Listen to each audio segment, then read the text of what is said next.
of age ceremony. Now, I'm going to tell you something that's very deeply personal, and it's very significant in my life. I had a congenital stuttering habit. I could not speak. I could not look at Joe Rogan in the eye right now without, I had like the King's Speech. You've seen the movie?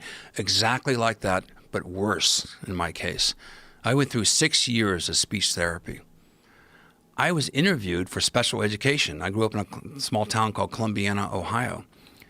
And I could not speak. Now, the type of stuttering habit that I have and had, I don't stutter to animals. I had pet snapping turtles, and I would talk to them all the time. And I don't stutter when I sing. But I could not elocute without stuttering constantly. And please, people out there, don't finish a stutterer's sentence. The type of stutterer category that I have been in is that we would try to trick our brain with a prepositional or adverbial phrase halfway through the sentence that we're stuck on because we're thinking 3 or 4 sentences ahead, and the only way you can do is trick the brain. So I had to come up with a new neurological pathway to trick my brain so I could get out of my stuttering rhythm that was just repetition I couldn't get out of.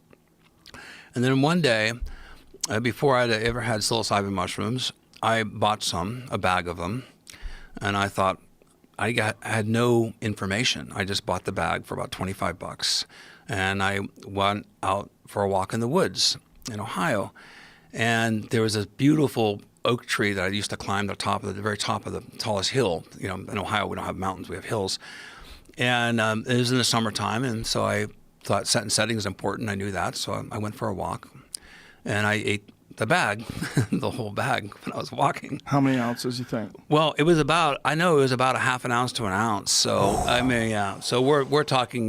This is the elevator ride beyond the 10th floor. So 8 to 16 grams. Is that what you're talking about? It was probably on the order of about 20 grams. So no. But I didn't know. No, I had no one to. So, but I knew. But I went to this. My destination was this tree. Right. So I walked, and I came at the tree, and I was eating the mushrooms, and then I started feeling the effects. And so it was great because I was climbing the tree, and I was getting higher in the tree and higher in my brain. Whoa, that seems like a terrible thing to do. And I climbed to the top of the tree, and this beautiful landscape, but there was in the summertime, these boiling black clouds on the horizon. I go, oh, that's cool. And so this big summer storm was coming, and the clouds were dark and boiling, and they're coming close, and I could hear the thunder, and then I'm getting higher and higher, and the winds pick up, and the tree started moving, and I started to get vertigo because I was like, oh my God, I'm getting so freaking high on these mushrooms. And so I grabbed the tree and held on the tree, and it became my axis mundi into the earth. And then the lightning started coming closer, and the lightning strikes started getting really close, and the lightning would hit, and I go.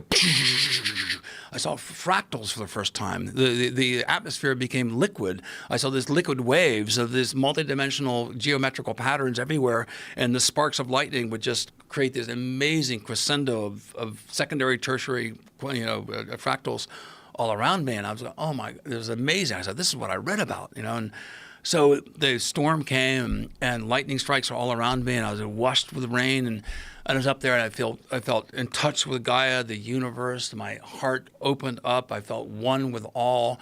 I was like, oh my gosh, this is such a powerful spiritual experience. I had no idea. No matter what anyone has read, as you probably know, it cannot describe the experience. And then it dawned on me, wait a second, Stamets, you're on the tallest tree on the tallest hill for miles in the middle of a lightning storm.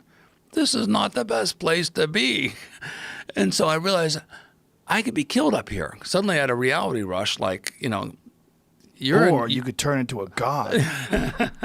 Imagine, like a comic book, high on 20 grams of mushrooms, hug at a tree, the lightning comes, it hits you, and whoa. Maybe you were the savior. Maybe you need to get back to that tree.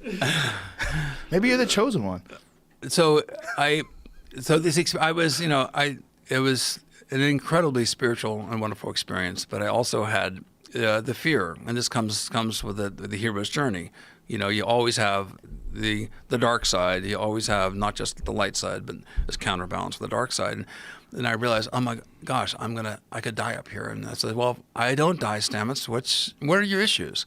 This get something out of this experience. And I said, this stuttering habit's ridiculous. And I'm not stupid. And so I said to myself, stop stuttering now. Stop stuttering now. I said that dozens, hundreds of times, over and over and over. And fortunately, the storms went past and held on to the tree. And soaking wet, I came out of the tree and walked back to where I was living. And then the next day, I got up. I didn't see anybody, and I was walking along on this path and a sidewalk, and there's a lady that I really liked a lot, and but she was always attracted to the super self-assured jocks and things like that. She was actually very kind and sweet, but I didn't want to stare at her in the eyes because I would stutter, and it's humiliating for us. So the more humiliating us stutterers feel, the more we stutter. And so it's a really slippery slope, and so I would avoid eye contact. And so for the first time, she walked towards me. She said, "Good morning, Paul. How are you?" She was always so nice to me, and I was terrified because I'd embarrass myself. And I looked at her straight in the eyes, and I said, "I'm doing fine. How are you?"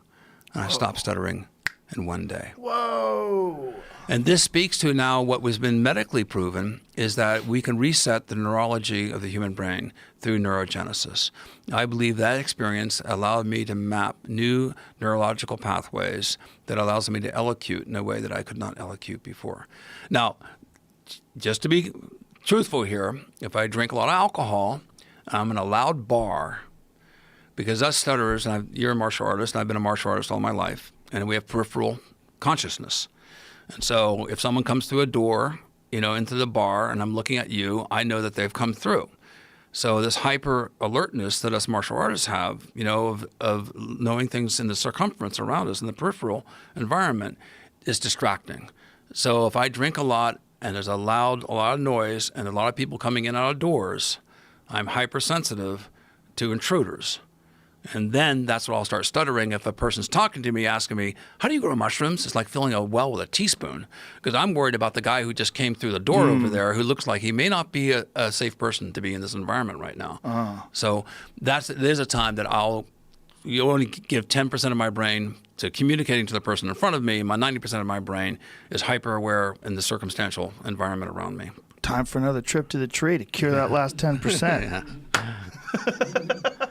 But that's my personal story. That's amazing. It's That's not an going to amazing work for story. everyone. But it worked for you. That's what's important.